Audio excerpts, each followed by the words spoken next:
At 87, Morgan Freeman's iconic voice has grown softer, but the sorrow behind it runs deep. Once Hollywood's pillar of calm strength, Freeman now lives far from the spotlight, marked by tragedy, physical pain, and quiet reflection. What happened to him in his final years is as heartbreaking as it is human. The day that shattered his quiet world. In 2015, Morgan Freeman's world changed forever, and not in the way awards or applause ever could. It wasn't a role or a career moment. It was a phone call that no grandfather, no parent, should ever have to answer. His beloved step-granddaughter, Adina Hines, had been stabbed to death in the middle of a New York street. She was just 33. The man who did it was reportedly in the middle of a psychotic breakdown. Neighbors described a terrifying scene: screams, chaos, blood. It wasn't just a tragedy. It was brutal, sudden, and senseless. Freeman called it a senseless and tragic loss, adding, "The world will never know her talent and how much she had to offer." It wasn't just public grief. It was deeply personal. Adina wasn't Freeman's biological granddaughter. She was the granddaughter of his first wife. But he had raised her like his own, loved her like his own, and in every way that mattered, she was his child. He'd guided her through school, encouraged her acting dreams, even bought her a Manhattan apartment to help her start a life on her terms. She wasn't just family. She was a piece of him. "I always called her my child," Freeman once told a close friend, "because that's what she was." The murder rocked him to the core. The calm, steady man known for his deep voice and unshakable presence suddenly looked smaller, older, and visibly broken. At public events, he was quieter, more reserved. His eyes held a pain that no film role could ever erase. The headlines focused on the crime, on the investigation, on the legal chaos that followed. But behind the scenes was a man who had lost the person who called him Papa. And that kind of loss doesn't go away. It settles into your bones. Friends say he was never the same after Adina's death. And how could he be? "He carried that pain like a stone in his pocket," said one close colleague. It never left him. But this wasn't the end of the heartbreak, because in the weeks that followed, Morgan Freeman was forced to do something that only deepened the wound. He had to fight for her memory. Which leads us into the next chapter, a legal battle that reopened old scars and put his heartbreak on display for the world to see. A granddaughter he raised like a daughter. When the cameras moved on and the headlines faded, Morgan Freeman was left with grief and an estate to settle. But what should have been a quiet process became a courtroom fight, one that revealed just how deep his bond with Adina truly ran. Her estranged biological father, who had been absent for most of her life, filed a claim to control her estate. Freeman, heartbroken and stunned, fought back, not for money, but for what felt like the last thing he could do for her. In official court documents, Freeman laid everything bare. He paid for her education, therapy, housing, and career. He helped raise her from the time she was a little girl. He wasn't just Grandpa Morgan at family dinners. He was her emotional anchor, her support system, her biggest believer. "I did not father her," he wrote in legal filings, "but I was a father to her in every other way." Freeman's affidavit included detailed proof, school records, financial documents, letters, even photos. He wasn't trying to protect assets. He was trying to protect her legacy, and perhaps protect himself from losing what little remained of her. The court battle revealed a painful truth. Freeman had already lost Edina once in life. Now, he was losing her again, this time through legal arguments and paperwork. He was exhausted, a family friend said. It felt like her death never ended, like he kept reliving it in different forms. In interviews, Freeman didn't speak about the legal case. He kept his grief private. But those close to him say that behind closed doors, it weighed on him. The silence wasn't indifference. It was heartbreak, too heavy for words. This wasn't the first time Freeman had experienced deep personal loss, but it may have been the one that hurt the most. And while the public only saw headlines and photos from courtrooms, what they didn't see was a man waking up every day to an empty chair, an unreturned call, and a child's voice that had gone silent. "I just want her to be remembered for who she was," he told a confidant, "not how she left." What came next would only deepen that quiet grief.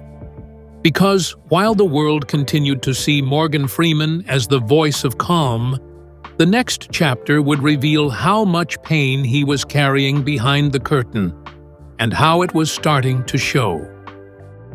The legal battle that reopened old wounds. After Edina Hines' tragic death, the grief wasn't over. It simply took a new shape, one written in legal documents, courtrooms, and long, painful testimonies. Morgan Freeman, already mourning the granddaughter he raised like his own daughter, now found himself pulled into a legal battle over her estate. At the center of it, a man who hadn't been around to raise her, her biological father, who came forward to claim rights to what Edina left behind. For Freeman, this wasn't about property or money. It was about protecting her memory, about standing up one last time for the girl he once tucked into bed and supported through every chapter of her life. "She was my child in every way that mattered," Freeman declared in a court affidavit. "I supported her emotionally and financially for over 2 decades." In those legal filings, the world saw a side of Morgan Freeman that was rarely shown: vulnerable, raw, and deeply invested. He outlined how he paid for her tuition, therapy, rent, acting school, and even the apartment she lived in during her final years. The documents were clear. Edina hadn't just carried his name in public, she carried his heart. And now, in her absence, he was left to defend her from someone who hadn't been there when it mattered. He stepped in because nobody else would, a family source explained. And when she was gone, he did what he always did. He tried to protect her. But courtrooms don't heal wounds. They reopen them. Every document, every hearing, every lawyer's question forced Freeman to relive her loss again and again. What should have been a period of healing turned into a quiet war. He kept his composure in public. No emotional outbursts, no interviews. But those around him said the toll was clear. He became more withdrawn, less talkative. The sparkle in his eyes, always calm but present, started to dim. It was like he aged 10 years in 10 months, one friend said. The courtroom drained him in a way that movies never could. The legal fight eventually quieted down, but the damage lingered. Not in headlines, but in Freeman's silence. And while the public moved on, Morgan carried the weight privately. Which leads us to a side of Freeman that very few have ever truly seen. Not the icon, not the narrator, not the legend, but the grieving man behind the calm voice.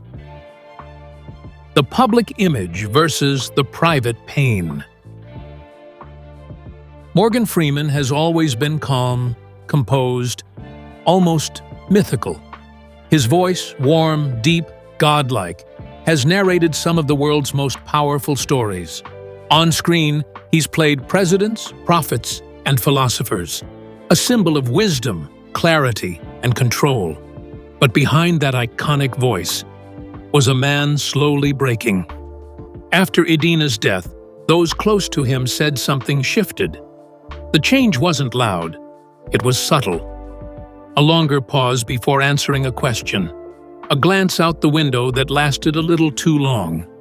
A sigh that didn't quite fit the conversation. "He stopped being present," said a longtime crew member. "He was there, but not all the way." On movie sets, he became more withdrawn. Between takes, instead of chatting or joking with cast members, Freeman would retreat to his trailer, alone.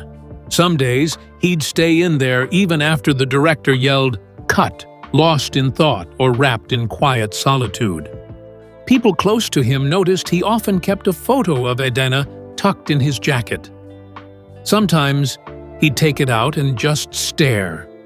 Other times, he'd keep it close during emotionally heavy scenes, like an anchor to something or someone he couldn't let go.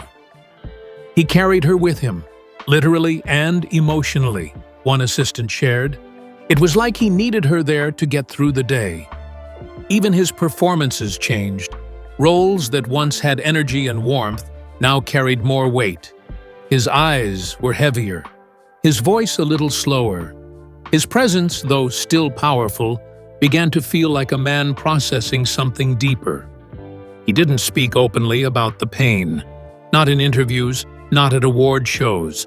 But people noticed he smiled less, laughed less, attended fewer events. And when he did show up, fans said he looked tired, not just physically, but emotionally. The sparkle in his presence dimmed by a grief that never quite let go. "It's like he's still walking through it," a fellow actor noted. And maybe he always will be. Freeman's private sorrow stood in sharp contrast to the man the public had always seen, a symbol of calm and control. But now, that control had cracks. Yet even in pain, he never lashed out. He never blamed. He simply stepped back, quietly pulling away from the spotlight he once commanded with such ease. And while many saw this withdrawal as retirement, it wasn't. It was mourning. But Morgan's life had already seen its share of tragedy. And this was just one more chapter in a story marked by silent heartbreak. The next chapter in his life, it would carry its own scars, the ones the world couldn't see, but that shaped everything he did next. A lifetime marked by silent tragedy. For all his strength, all the wisdom people hear in his voice, Morgan Freeman's life has been shaped as much by loss as it has by success. Edina's death may have been the most public heartbreak, but it was not the only one, not even close. Freeman has carried grief quietly for years, layer upon layer of it. He lost his brother years ago, one of the few people who knew Morgan before the fame, before the Oscars, before the roles that made him a household name. That loss hit him harder than most knew. And while Freeman rarely mentioned it, those close to him said he stopped answering calls for a while after it happened. He just needed silence. He holds on to pain, but he doesn't hand it out, said a longtime friend. He'll carry it, but he won't complain. In 2010, his 26-year marriage to Myrna Colley Lee came to an end. The divorce made headlines not just because of who he was, but because of the ugly rumors that swirled around it. Tabloid headlines, whispers, things Freeman never addressed, because that's not who he is. He never once aired grievances in interviews. He simply endured it, choosing privacy over spectacle. But the divorce cut deep. Friends say it left him lonelier than he let on. "I've lost more than people realize," Freeman once told a journalist. "But what's the use in talking about it? It won't bring them back." And then there was Robin Williams, his co-star, his friend, and in many ways, a kindred spirit. Freeman was devastated when news of Robin's death broke in 2014. He didn't speak about it publicly, but people on set at the time say he spent most of that week off alone, sitting in quiet corners, reading, reflecting, not saying much at all. But the public never really saw this side of him, because when he stepped in front of a camera, he brought the same steady force he always had. Calm, measured, iconic. Yet behind that force was a man haunted by a string of silent goodbyes. "You learn how to live with the holes," he said once quietly. But they're still holes. And if emotional pain weren't enough, physical pain was never far behind either. Because in 2008, Morgan Freeman's body endured something that would change him forever and leave him in constant pain, even now. The accident that changed his body forever. It was a warm August night in 2008 when Morgan Freeman's car veered off a Mississippi highway and flipped multiple times. It happened fast, too fast. Emergency responders had to cut him out of the wreckage, and he was airlifted to a nearby hospital. The public was told he had a few fractures, nothing life-threatening. But the truth was far more serious. Freeman had suffered severe nerve damage in his left hand. It left his fingers permanently stiff. He wore a compression glove for years afterward to control swelling and circulation. But the truth was undeniable. His hand would never work properly again. "I feel pain every single day," he admitted in a rare interview.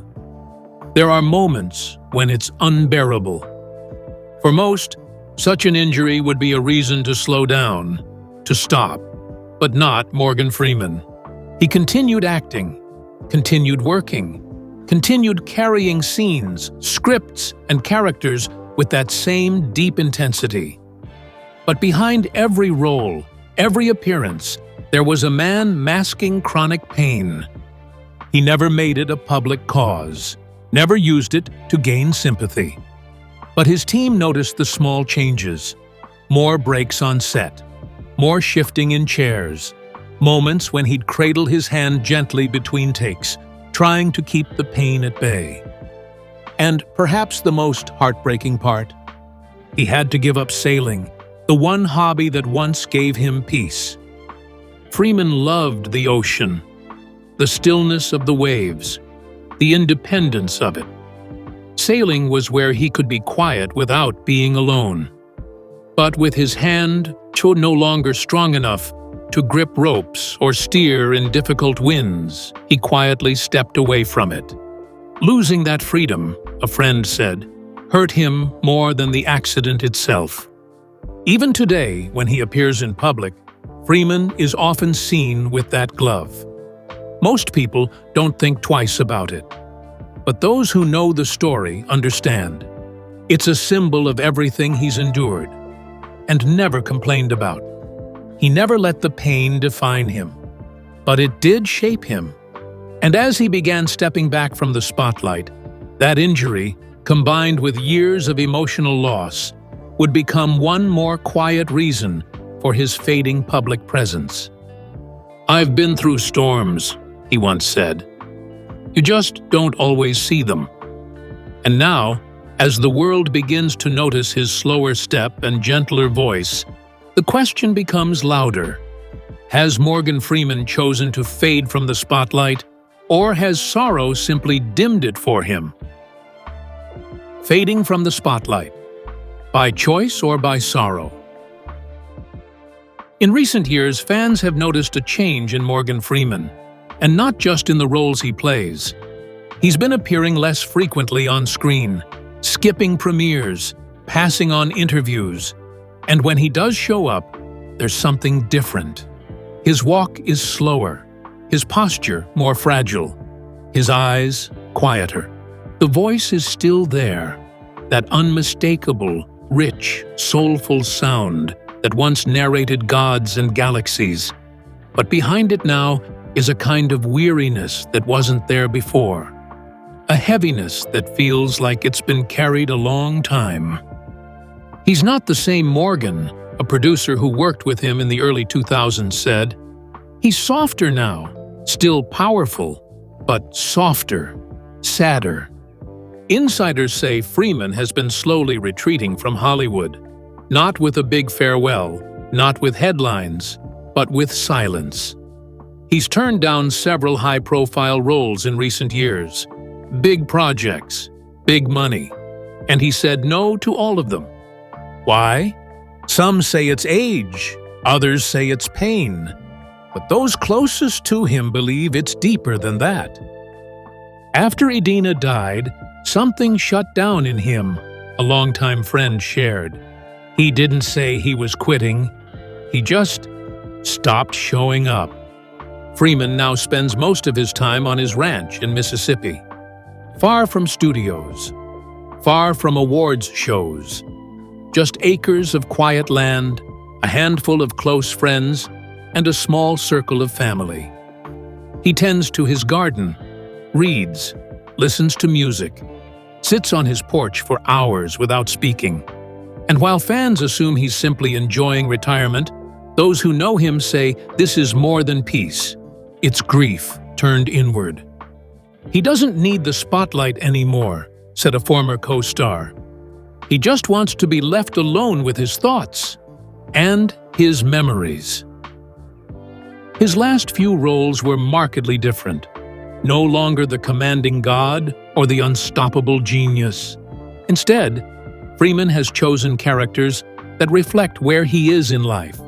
Tired, reflective, full of quiet wisdom and unspeakable sorrow. He appeared in one recent drama as a grieving father, another as a man preparing for death. These weren't just roles, they felt like messages, little glimpses into what he can't say in interviews anymore. And yet, despite it all, he's still revered, still beloved, still seen as a cinematic giant. But Freeman doesn't chase that anymore. "I don't need to be everywhere," he said in a rare quote. "Sometimes, just being is enough." The question now isn't whether he'll return to the spotlight. It's whether he ever wanted to be in it this long, or if it was always just a way to survive something deeper. And before the world could fully understand his retreat, another storm rolled in, one that would shake the image of Morgan Freeman in ways no one saw coming. Rumors, scandals, and silence. In 2018, after decades of admiration and almost mythical respect, Morgan Freeman's name appeared in headlines for all the wrong reasons. A CNN report surfaced, alleging that Freeman had made inappropriate comments toward women on set and during interviews. The accusations ranged from uncomfortable remarks to alleged patterns of behavior. It was jarring. The man known for poise and quiet wisdom suddenly found himself at the center of a scandal. Freeman responded immediately. He didn't deny that his words may have made people uncomfortable, but he stood by one thing: he never intended harm. "Anyone who knows me or has worked with me knows I am not someone who would intentionally offend or knowingly make anyone feel uneasy," he said in a formal statement. "I apologize to anyone who felt uncomfortable or disrespected. That was never my intent." Some of the claims were later discredited. Others were withdrawn entirely. But the damage had been done. Endorsement deals vanished. Public trust shook. And Freeman, already in a state of emotional withdrawal, stepped back even further. He didn't fight it publicly. He didn't go on a media tour to repair his image. There were no lawsuits, no sit-downs, just silence. "He didn't want to argue," said someone close to him. He said if people needed to believe something, they would. And no words from him could undo that. The scandal hit him at a vulnerable time, emotionally, physically, and personally. Already navigating the trauma of personal loss and aging in a youth-obsessed industry, Freeman now faced a kind of public exile he had never experienced. And it broke something in him. While some fans rallied behind him, others turned away. But Freeman never lashed out. He simply faded further into the background, withdrawing from public appearances, interviews, and awards shows. The man who once narrated the dreams of the world now rarely spoke at all. It wounded him, said one longtime collaborator, not because he couldn't take criticism, but because, for a man who spent his life trying to do good, being painted as something else, it cut deep. Since then, Freeman has been quiet. His team is small, his schedule sparse. When he does work, he chooses scripts that mean something to him personally. Films about legacy, morality, pain, and purpose. But he no longer plays the hero. He plays the witness, the guide, the man who's seen too much and says too little. Because after everything, the grief, the loss, the accusations, Morgan Freeman no longer needs to be the voice of God. He just wants to be heard as a man. And the final years of his life may be dedicated not to fame or redemption, but to quiet reflection, and perhaps one last story. What he leaves behind, more than just movies. To most, Morgan Freeman will always be remembered for his voice, calm, deep, and timeless. From The Shawshank Redemption to March of the Penguins, his voice became a symbol of wisdom in uncertain times. But what he leaves behind goes far beyond acting. Freeman built a legacy on quiet power, persistence, and purpose. He didn't chase fame early. He pursued stories that mattered, roles that gave dignity to Black voices and depth to overlooked characters. People said I arrived late, he once said. I say I arrived when I was ready. Through Revelations Entertainment, he funded films about justice and truth. Off-screen, he donated millions to disaster relief, civil rights museums, and Black colleges, always quietly, never for credit. He mentored young actors, kept small theaters alive, and never stopped giving. But perhaps his proudest legacy was personal. He raised his step-granddaughter Edina like his own, calling her "my child" until the very end. I just tried to be there, he once said, even when I didn't know how. As he enters his final chapter, Freeman's legacy isn't perfection. It's endurance. A man who showed up, stood tall, and left behind not just films, but something human, something lasting. The final chapter, and a heart still hurting. At 87, Morgan Freeman rarely appears in public anymore. When he does, he's noticeably slower. He walks with a cane. His left hand, still damaged from the 2008 car accident, remains tucked in a compression glove. His voice, though still strong, carries a certain weight now, more reflection, less performance. Time has softened the man once known for commanding a room with just a look. And those close to him say he spends most days at his ranch in Mississippi, away from cameras, crowds, and expectations. Just quiet. Just Freeman. But don't mistake that stillness for peace. The wounds of the past, especially the loss of Edina, still linger.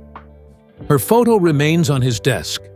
Her name is spoken softly, never forgotten. Some holes don't heal, he told a friend. You just learn to walk around them. In recent years, he's reportedly been working on something personal, a memoir. Not for the bestseller list, not for awards, but for after he's gone. A way to tell his own story, on his own terms. It won't be released while he's alive. That was his one condition. Those close to him say it's honest, raw, and filled with pages he never shared in interviews about pain, fame, regret, and legacy. The full truth of Morgan Freeman, not just the version we watched on screen. He's also reviewing scripts one last time, looking for stories that reflect where he is now.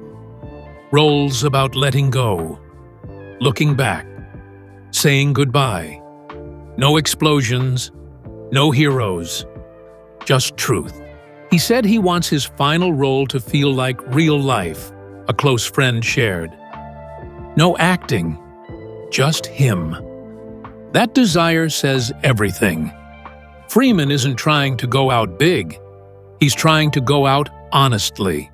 Because at the end of it all, the man who once played God now simply wants to be remembered as a man. Flawed, faithful, and quietly grieving.